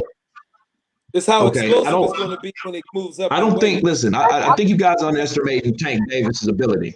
I think you guys are underestimating Tank Davis' ability because you look at Tank Davis, how tall is he? About 5'5"? 5'6", little short cat, right? 5'5". Yeah, 5'5". Okay, all right. Who the hell else was 5'6" that did all that and then more? Same size. Who did it? Pacquiao. But Pacquiao. Think about what I'm saying. Manny Pacquiao was started at straw weight. Yeah. Ring weight. 8-class cat. He started at 16 too, though. Another southpaw, right? Yeah. A pro at 16 though. Okay. Wonderful. But we're not Leonard Ellaby, and Leonard Ellaby wants him to stay at 130, not even 135. He wants him to stay at 130 because it's easier to achieve the knockouts with those types of cats. Them cats are coming from 126 really, and doing some 130 like Leo Santa Cruz. But really, we'd like to see him really just establish himself at least in 135. And yeah, then he could possibly, if he wants to really see what he's about, 140. I don't see why he can't go to 140 at some point. Well, why not 147? He's 26 years old right now. At 30 years old, he should test the waters if he has the punching power. Manny Pacquiao was doing that. Yeah, I know. I thought this, but everybody told me we don't see him going to 147. I thought, I just wanted to beat Rolly Romero first. I just wanted to knock him out. All right, fair enough. We think that Tank's stronger than what he is. He is. How about this? How about a catch weight? How about 145? Yeah. That's what Pacquiao did. How about 146? That's what he did with Toto. That's what he did with He made him at 145, beat the shit out of him. 145 or 143, he could do that. I was going to say 143 because Ryan Garcia, when he was going to do Pacquiao, they was going to do a catch weight as well. So there you go. Pacquiao. I guess I don't see anything wrong with it. I don't think it's unachievable, but I just don't think that Floyd will want him to move up because it just means that it's more likely he will lose. Yeah, see that question. Lose do the size or do the skill? And Shelton Moore, no, I don't. I'm just saying, if those guys want to be great, those guys should do what those guys done. That's it, and that's something that they never done. But they want to be great. They want to be given the most accolades, but for doing the less. Yeah, like they haven't even fought each other yet. It's the Instagram. Well, yeah, that's true. Boxing source, that's true. They haven't fought each other, but guess what? This is what I'm tired of in boxing. The reason why I'm wanting Tank to move up, if these guys think he is that and then some, if he can move up, that means other people moved up to fight him. So why can't he move up to fight other people? The same thing I said about Tank, I said about Errol Spence. You can't say that about Terrence Crawford. Why can't you say that about Terrence Crawford? Because he's moved up. He's moved up. That's why he's pound for pound. I don't think people get the definition of pound for pound. You have to have come from a different weight class. Exactly. And, yeah, like Spence, he stayed at 147. He came in 147. He's been at 147. That's it. There you go. Yeah. So let's see if these guys really want to create legacy, or I don't really think they do, to be fair. But the actions prove it. Well, that thing with Crawford and Spence ain't happening until 2022 anyway. So. But if it happens, so it'd be in his best interest just to actually just grab that belt off of Ugas and then leave Bud till last and grab the belt if he can grab the belt off Bud. I doubt it, but if he can, try. That's the route that he should do. And then if he does that, then cool, you've done that. Then you can move up to 154, which you keep talking about he wants to do. We'll go. Well, I don't know about just grab that belt from Ugas. Let's see if he can. Yeah. But you know what I mean. Like Ugas, I just edited a piece that'll be out tomorrow. No, Ugas is a good fighter. That's what I'm saying. Ugas is a good fighter. He'll probably still be the underdog in the Errol Spence fight. He'll still be deemed as the underdog out of the two. So. But if Errol Spence can do it, grab it from Ugas, and then you've got Bud last. You won't be grabbing nothing from Bud, but you're gonna have to try, at least. Otherwise the divisions just become mad stagnant, and it's just we just get us at fucking 4 o'clock in the fucking morning chatting shit. Shout out to Ring IQ Boxing Talk. Hey, Ring IQ, come on for a second, bro. I sent you a link. That's why I watched them. I tap into that. I was watching something. I mean, if if you're not at work or such, you might be at work because I know it's late and shit. So, but if you're available, man, come on. Is Ring IQ in America or in England? In America. Oh, okay. Yeah. Yeah. So, how many of you guys think that Tank Davis will get destroyed at 147? Me. I don't know about destroyed. I don't know about destroyed. I don't know. It depends on who he fights. Depends who's up there with him. He's not going to fight. You know how they do it when you move up that much. You strategically, historically, when the fighter moves up like that, if he follows like his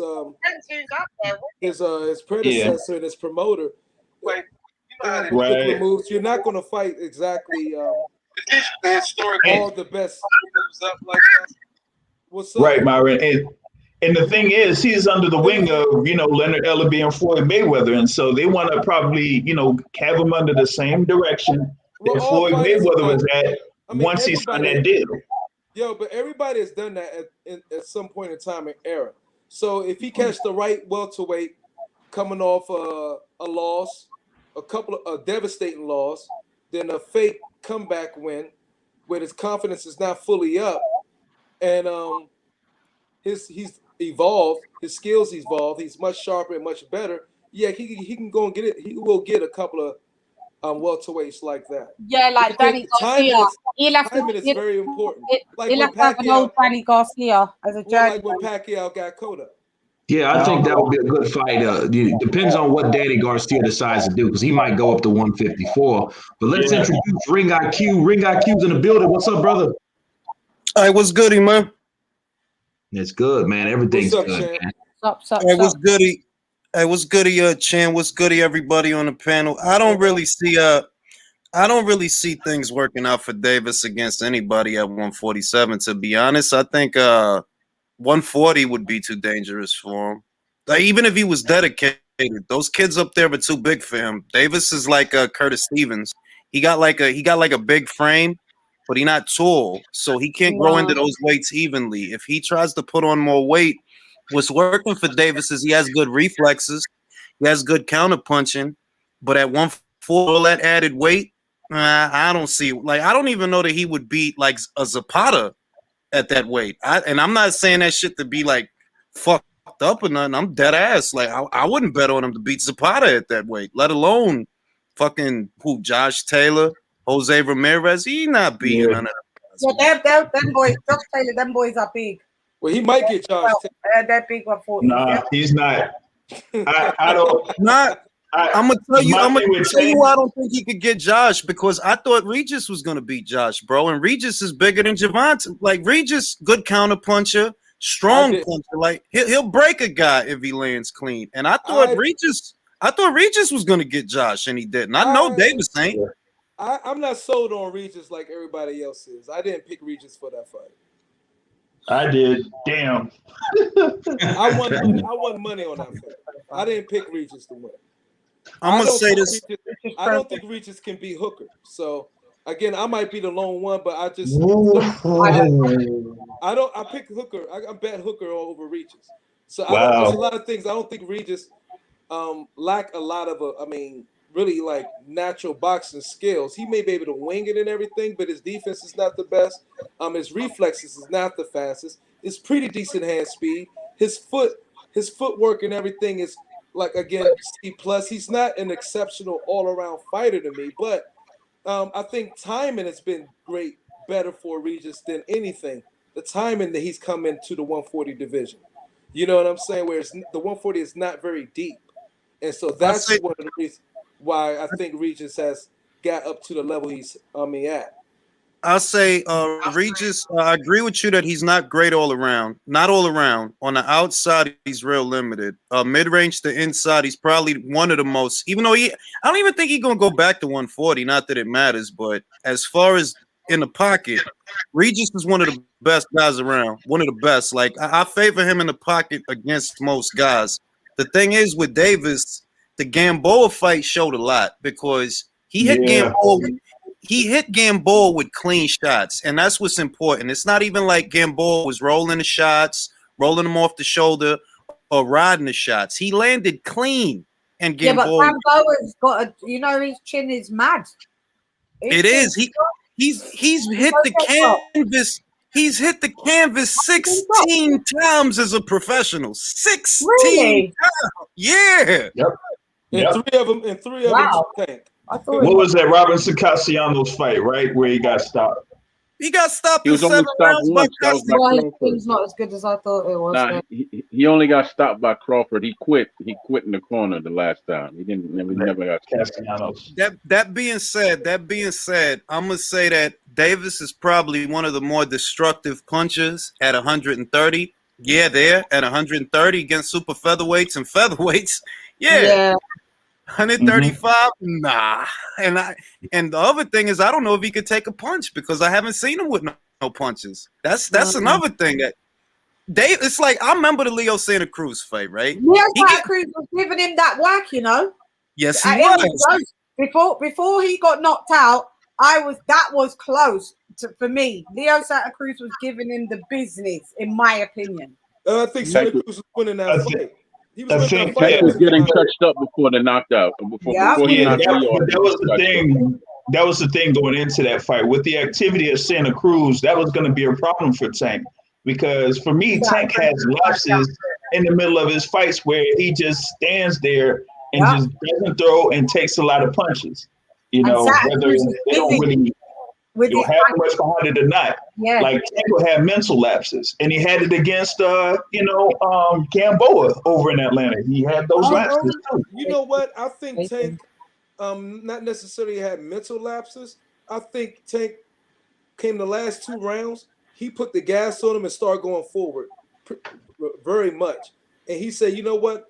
I'm going to go and take a few punches, but I'm going to catch this dude. And he started, if you look at those last 2 rounds of that fight, he started breaking Santa Cruz ass down to the body, bro. And he was getting in there. And then when he set up Santa Cruz before the knockout, Santa Cruz threw 2 straight rights, again, off with his back up against the ropes, 2 in a row. He threw the same punch 3 times. The 3rd time, Tank went forward, said, throw it again. He threw it again like a fool. And Tank looped under that shit and uppercut out. He threw the same punch off the rope 3 times in a row. And Tank said, 3rd time's a charm. Boom. Tank issue is that, and it's not really like it's the style that he got. Which ain't bad because you see the same thing in Regis. You see the same thing in a lot of fighters because he's a counterpuncher.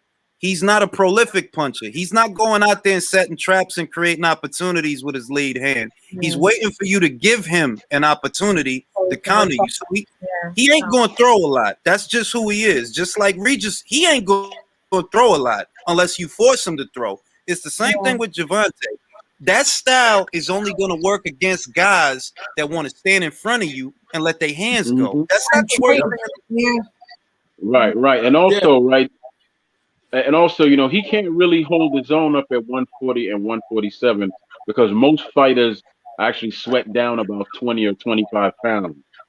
So he's really fighting guys that are much bigger than him, and in most cases, much taller than him. Now, when you talked about Pacquiao, that was a completely different type of fighter because he was being built. Pacquiao was trained to be a much better fighter, while Floyd is only trying to make a star out of this, out of Tank. He's not really, you know, building up his skills because he can't be building up his skills with the competition he's putting in front of him. He's just trying to make a star out of him and make money. That's it. And Coach Cal ain't really developing Tank like that. I just don't see it. That's not true. That's not true. I mean, that's his coach. He's been his coach. He's been his coach since he was a child and all that. But if you have a major figure that stands in your way and blocks you, what can the man do? I'm not going to put it on the coach. We don't know that. That's speculation, Short. I'm not going to put it on the coach. No. We can't We can't put it on the coach. We got to put it on the matchmaker because the matchmaker is who's really stifling his growth. It's not the coach. The coach going to coach him to fight who they get him to fight. But who's getting him to fight? Why they got you fighting Munoz and Ruiz and Cuellar and Fonseca, and then they trying to act like Leo is a live body. Man, Leo ain't been a live body since he fought Carl Frampton the second time. That's the last time he was a live body, and that was at 120 motherfucking 6. All right, Leo ain't no motherfucking live body at 130, looking lukewarm with who was it? Miguel Flores? Like what are we talking about? Is that the one that took the dive? Is that the one that took the dive? Yeah, who? Miguel Flores? Nah, he ain't taking dive. Oh no, I was talking about Flores. I thought you said Flores. You know the one that I thought you was talking about that geezer. Well, you know, hey, you know what? I'm gonna use. You know what's really going on in boxing, and we all know that. Dives. Part of boxing is holding on to. Well, you know, in all respect, to answer Rick IQ's question, in a way, it's not blood, but it's nepotism. Each stable is trying to keep their money within the stable. And that's why we know that. Everybody No, it depends, bro, because like Bob is money hungry, right? So Bob gonna do what get money, right? Why you think you don't see him talking all this crazy shit now that they got this Fury fight coming up right now? Him and Eddie, we bosom buddies. We gonna make this motherfucking fight. If the money is there, right? Golden Boy, Top Rank, even Fish Eyes, even Frank Warren, he'll come to the table if the money is there.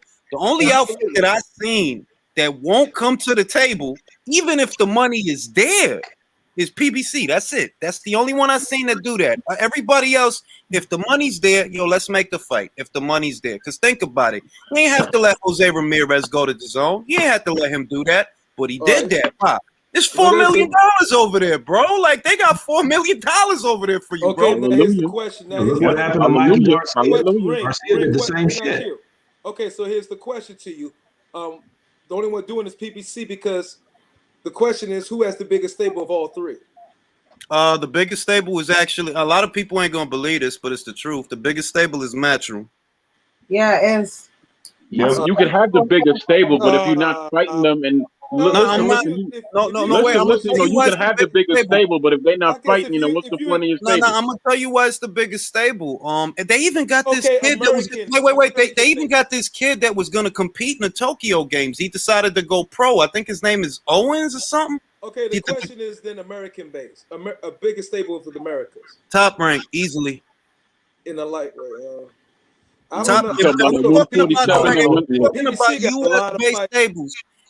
If we're talking about US-based stables, right? Top Rank has a bigger stable than the PBC. Why? I mean, like you gotta pay attention to certain stuff, bro. Why you think they had fucking Caleb Truax out there, bro? Why you think they had Angulo out there? Why you think they recycling these old ass fighters? I wouldn't be surprised if fucking Aaron Martinez come out of retirement and they use him for a goddamn fight. Okay, if that was the case, who was it? Okay, my question is, if that was the case, then what was the whole thing about the Ali Act where they tried to go? I mean, Golden Boy and Top Rank then want to take PBC and Al Heyman to federal court because of consolidation of fighters. Then the reason, all right, I'll tell you what it took that was. Court. I mean, but that contradicts what that was all about. Then if PBC don't have the biggest stable, because last time I checked and I did a count, PBC had the biggest. No, actually they don't. I mean, their stable's actually shrinking. Believe it or not. What's the point of the bigger stable, Myron? You know. No, I'm just going off. No. What I'm saying is, what's the point of the bigger stable if you're not fighting? I'm gonna tell you why they took him to court, and you also got to remember that what you talking about, right? When they took him to court, right? That was years ago, bro. Years ago, they had better beef. They had Stevenson. They had Alvarez. They had a lot of guys, right? Even Miller was over there. F.A. Ajagbo was over there. They had Danny Jacobs. They stable right now is not what it was before. A lot of guys left. Yeah, true. It's true. Man, PBC had pulled out James Kirkland to fight. What was that? A couple months ago or last month? Yeah. That was the last broadcast, and they need to take James's license to save his life. And I'm not joking. They should take his license to save his life.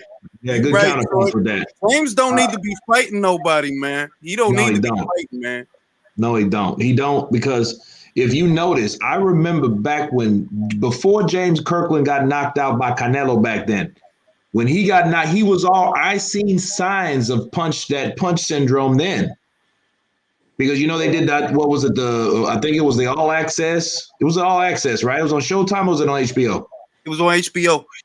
It was on that 24/7. The way he was talking, he talked like he was 67 years old. Really? And when he fought Canelo, he was coming off a goddamn layoff. He was coming off a layoff when he fought Canelo.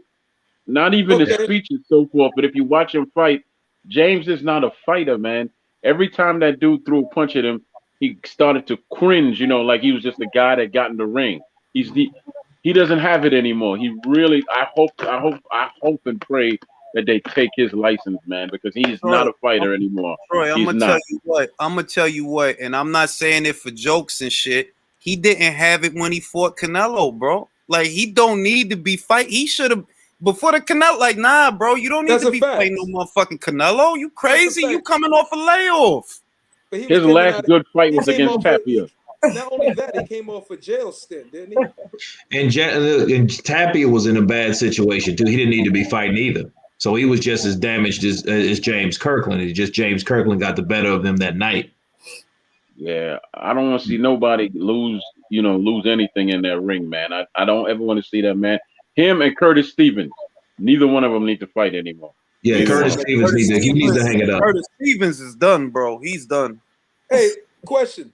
So, I mean, let's talk about Crawford. Do Crawford leave Top Ranking off in August, and where did he go? You believe? Free agency. Free agent. Yeah. Yeah, because this the thing. This the thing about Crawford, right? You got to understand that the guarantee that he's getting, right? It's a nice guarantee, dog. He's getting a guaranteed 4. He could go out there with Luis Collazo and get 4. He ain't got to go on pay-per-view to get $4 million. That's a nice guarantee. So if Top Rank don't offer him another contract, even though I'm starting to feel like they might, because Teofimo is acting up, and you got to pay attention to that situation. Teofimo is fucking up because Bob was going to give him the winner of Ramirez versus Taylor, right? But you see the shit that he doing. Now he on Bob's shit list. So now what might happen is the winner of that fight might go up and fight Crawford. If that's the situation, maybe they offer Crawford another contract. You know what I mean? It was looking like they was going to give the winner of that fight to Teofimo, like, oh, he hot right now. We beat Lomachenko right now, da-da-da. But since he want to go playing with Eddie, like, oh, you want to go to Eddie for bread. All right, I got something for you. Go ahead. Get that matchroom money. But when you come around here looking for the winner of Ramirez versus Taylor, you ain't going to find them because we going to send their ass up to 147 to fight Crawford. No. And that was the original. No, that was going to be their plan anyway. Oh, no. If I was Crawford, I would bounce because you know what? I don't need a room in your mansion, man. You know, I'll keep my little house at my shack because I have my freedom, and freedom is worth a whole lot more than anything you could pay me. Anything. So I'm not PBC. I'm not staying there. Troy, the PBC is gonna put him in the same situation. This is what's gonna happen. No. I'm I said free agent. gonna tell you what's gonna happen, Troy. Free agent, not signed to PBC. Free agent. No. Now, Chan, this is what I'm gonna tell you. The reason I think that they'll put him in the same situation, there's a reason that the Caleb Plant versus Canelo Alvarez fight didn't happen, and I don't think it's going to either. Unless you walk into a multi-fight deal with them, they're not gonna let you beat up their boys. You gotta give them options. You gotta give them options. So unless he's ready to call himself a PBC fighter, they're not gonna give him none of them guys. Yeah, that's true. Well, you know what? Well, you know what? Then you go the Mike McCollum route and you fight the next best. Because if you can't get the best, then you fight the next best. That's what he did when he couldn't get the Tommy Hearns, the Ray Leonard. Who was the next best? Who's the next best? You know what I'm saying? Whoever's not on PBC that actually has something that could challenge him or that has some value to him, that's the guy you go for. I'm not sure. Okay, well, who is that? I'm not sure. Black Cobbs, man. That is a very damn good question. Why don't you ask the boxing source? Because I'm sure he could answer you. Blair Cobbs, man. Blair motherfucking Cobbs. It's not Blair the Flair, man. People are saying that maybe Crawford could face Victor Ortiz if Ortiz beats. He's going to beat the snot out of him. Yeah, he's going to beat Hooker. I mean, a lot of people feel like Hooker is ass, and I'm not talking about a nice ass either. I'm talking about cottage cheese, cellulite all over the place. Yo, is the Hooker reach? I mean, so the Hooker Prograis was supposed to be signed. Is that fight still on? Nah, that shit is off, bro. The stupid shit is, peep the stupid shit, right? Peep the stupid shit. They couldn't agree on the weight. They couldn't agree on the weight because Hooker wanted it at welterweight, right? And Regis ain't want to do that, right? Right. Wow. So the next fight, why Regis end up blowing the fucking weight and fights at welterweight anyway? It's stupid. It's stupid shit going on over there. Hold on though, because Hooker was basically coming down from like 158 or around that range to try to get to that weight. And his trainer Bomac, basically, he told me he was not going to have Hooker trying to cut all that weight down to fight Prograis. No, I ain't. See, this is the thing. It ain't even that Hooker was coming there because Hooker's actually a big kid for those weight. Like he's what 5'11" at welterweight or 5'11" at 140. Like that's big for those weight. But the shit about the fight is the reason that the fight did not materialize is because Regis ain't want to give up a couple of pounds, only so that Regis can end up giving a couple of pounds anyway to the fucking scale. Because his fight was supposed to be at 140, but he blew the fucking weight. For that, you could have fucking fought Maurice. For that, you could have, because your fight wasn't at 140, your last shit. It's funny shit going on over there. Fighters go over there and start fucking up because he over there PBC Island right now. PBC Island, that's it. Yeah. Well, I'll say this. I'll say this about Terrence Crawford. He shouldn't go to PBC because PBC it's not guaranteed that he's going to get the fights that he claims he wants. Like, look at Errol Spence. How long did it take Errol Spence to get the fights that he wanted to fight? Exactly. He hasn't gotten them yet, because he hasn't really never got them. He really never no. got them. He didn't get the fight Keith Thurman. He didn't get the fight Pacquiao. Thank you. You see what I'm saying? He didn't fight those guys. Those are guys that he wanted. He wanted Keith Thurman because Floyd, money. He wanted him to fight him. So that fight, he set that fight up. Listen, Keith. Really though. Keith, if you even want to think about fighting me, you are gonna have to fight Errol Spence first, and then maybe I'll consider you fighting me. That's real shit though. Gary Russell Jr. been there for 1,000,000 years. He ain't get Leo yet. He ain't get him yet. He ain't get him yet. He ain't get nothing yet. PBC, but that's look. He pissed somebody off though, because PBC, I believe, put him on the shelf. Nah. getting any fight. Yes. Every Nah, fight, I'm gonna tell you what it is. He put Gary Russell Jr. on the show. Nah, I'm gonna tell you what it is. No, I look, already know Leo what it is, 'cause I know the man. Leo Santa Cruz has a protective force field that Al Heyman put around him because listen, man, he been protecting Leo since the days of Regandial, bro. Well, true. That's because he's Mexican, and you got to keep. It's about a market base and demographic. You want to try to keep as many Mexicans with a belt as you can. Yeah, but the level of protection. The level of protection that Leo has gotten, it's like Al Heyman ready to take a bullet for this man. You protected him from fucking Rigo. You protected him from Gary. You never let him fight Oscar Valdez. You don't want to let the man fight nobody. You're supposed to give Carl Frampton a rematch in Belfast, a rubber match. Never even did that motherfucking shit. Not even that. So again, that's why Terrence Crawford shouldn't take his ass over there talking about PBC and I love thee and all that shit. But he gave him the tank, though. He gave him the tank. He should stay a free agent. But hey, he gave him to tank, so he didn't try to protect him that much. Well, that's different. You give him the tank, right? You give him the tank, right? Look. You give him the tank, right? And he gets his ass knocked the fuck out. What's everybody going to say? He wasn't a real super featherweight. He didn't belong up there. That all comes down to money, Myron. That all came down to money for Santa Cruz. Protecting the guy that much, you set him up for a knockout. But how long? But think about it. From the time that he fought, think about when he fought Carl Frampton for the second time, right? That was like 4 motherfucking years ago. You ain't fought a live body in 4 motherfucking years, bro. You just got knocked out late last year. The crazy thing is that they even set up a fight with Leo Santa Cruz against a guy and Abner Morris against another guy in the same card before they had a rematch. What was the point of that rematch? Listen, man. I don't even know. I filed that under Stevenson from Farah. Rematches that I didn't ask for. I didn't ask for that bullshit.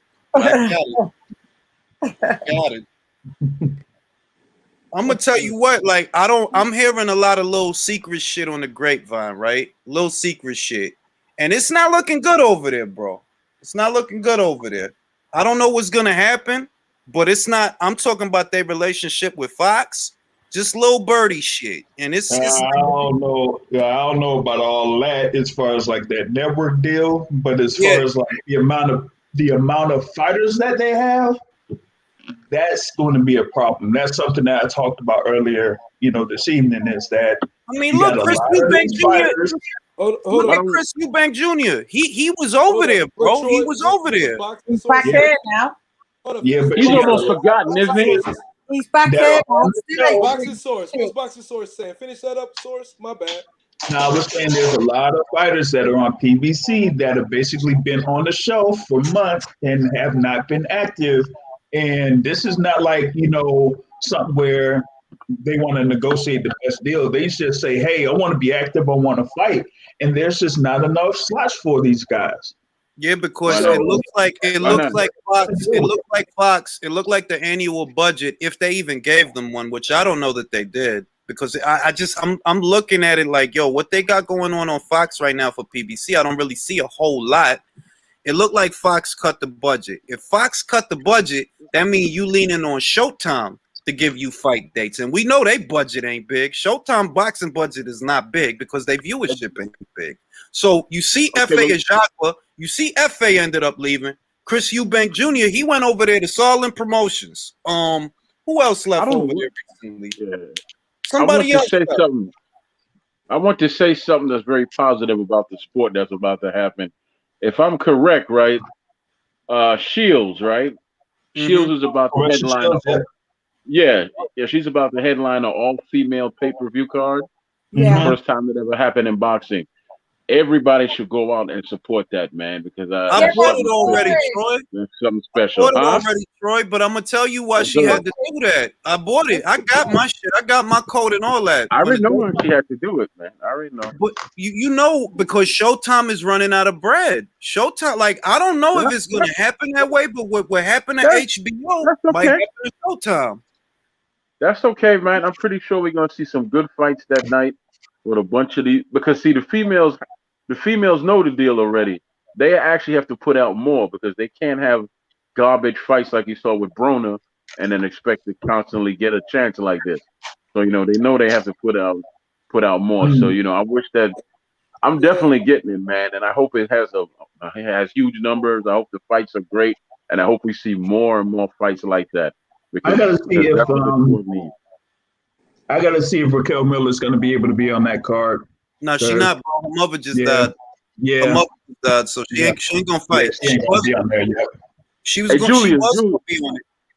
Yeah. Go ahead, hey, Julius, you interviewed a young lady. I can't remember her name. But you spoke Spanish to her. Right. Is she on that card or no? Nah, she fought yesterday. She had a real good fight with an Argentinian girl. She fought yesterday. It's up right now. It's on IFL TV. They streamed the card on Saturday.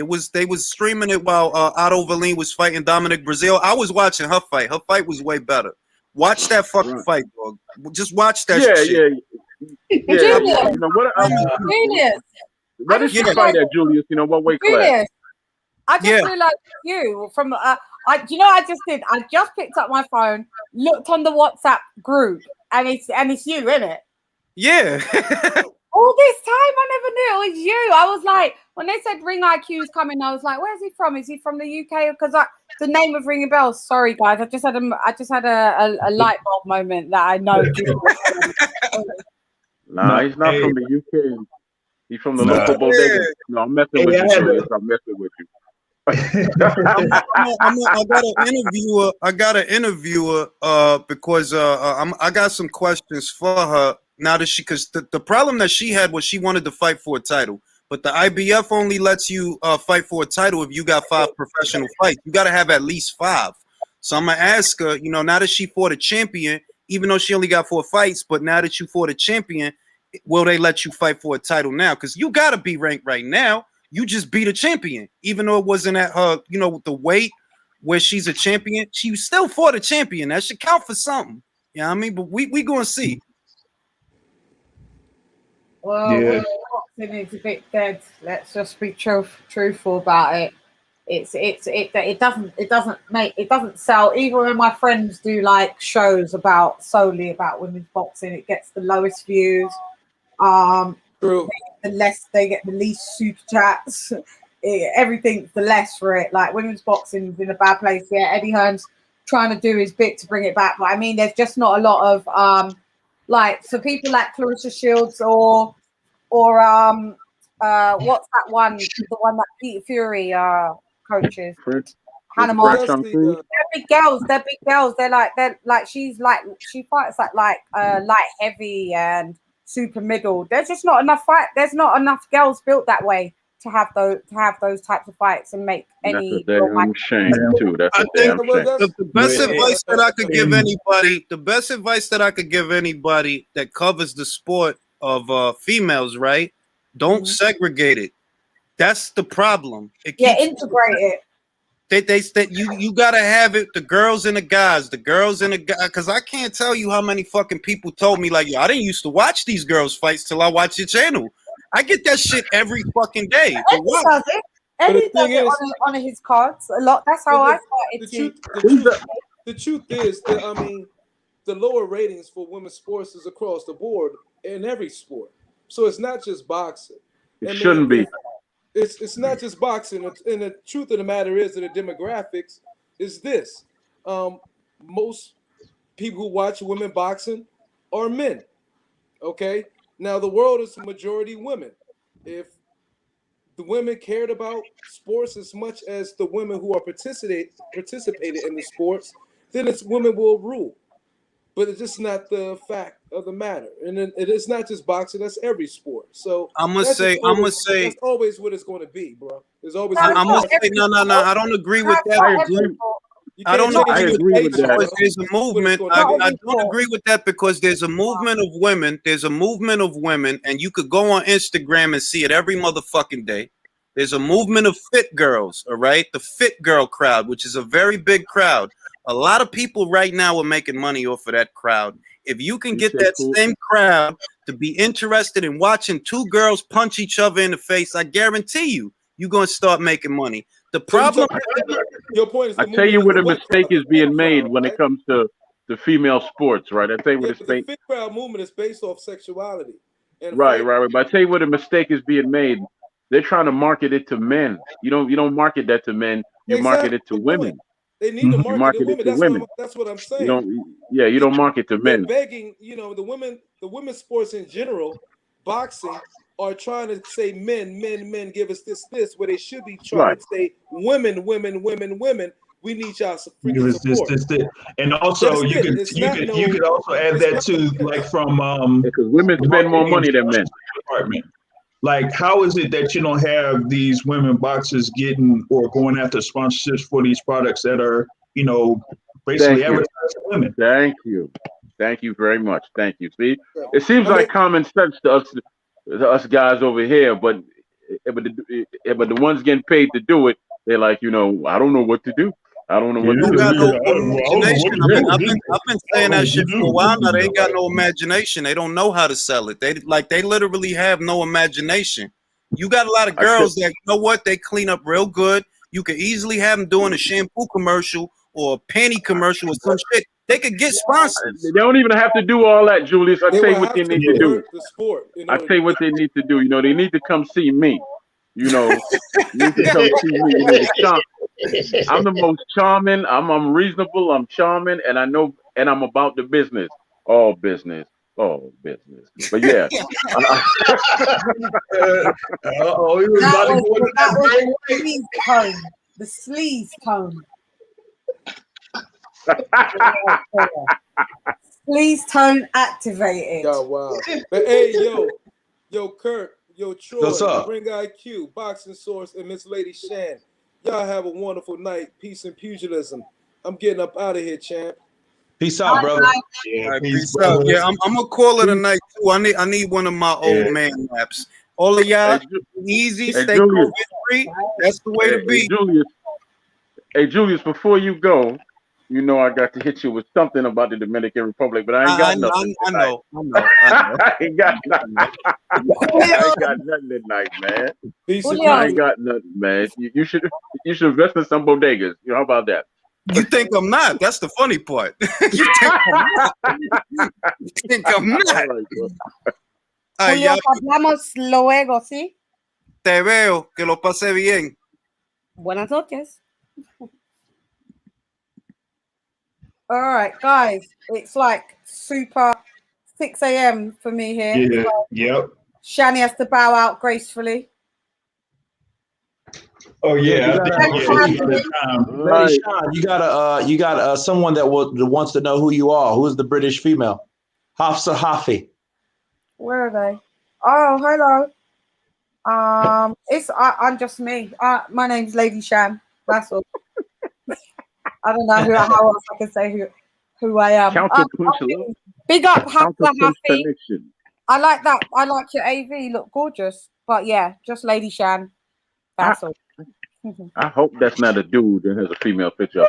But I know. All right, I'm gonna bounce out. Hey, Kirk, you in Texas, right? Before I bounce up out here. Yeah, I'm in Texas. Yeah. Okay. Listen, just between me and you, right, Kirk? I'm trying to find me a plus size woman that's snowed in Texas, man. You got me.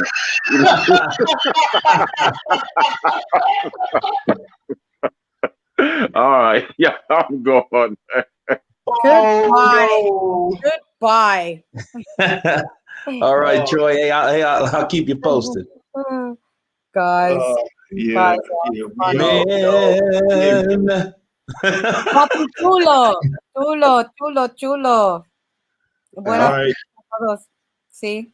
Besos. All right, Lady Shan, Brother Kurt. I'm signing off as well. Hey, thanks for having me on, yo. Hey, the Boxing Source, you always welcome, brother. Lady Shan. Gracias, papi chulo. You got it, baby. Ya tú sabes. Tú sabes. Well, everyone, that is our collaboration for tonight. I have to get some Z's myself. The way to promote them is best is to put them in and integrate them in with male fighters. Wow, Karma, I don't know about that. That's crazy. But Yeah, I got to get some rest too, but stay tuned. I will be live tomorrow around 1 o'clock, my time, Central Standard Time. So stay tuned for that. And you guys been great. Appreciate your love and support. And everybody's been Counterpunch. Be safe, stay warm, and we will see you tomorrow. Peace.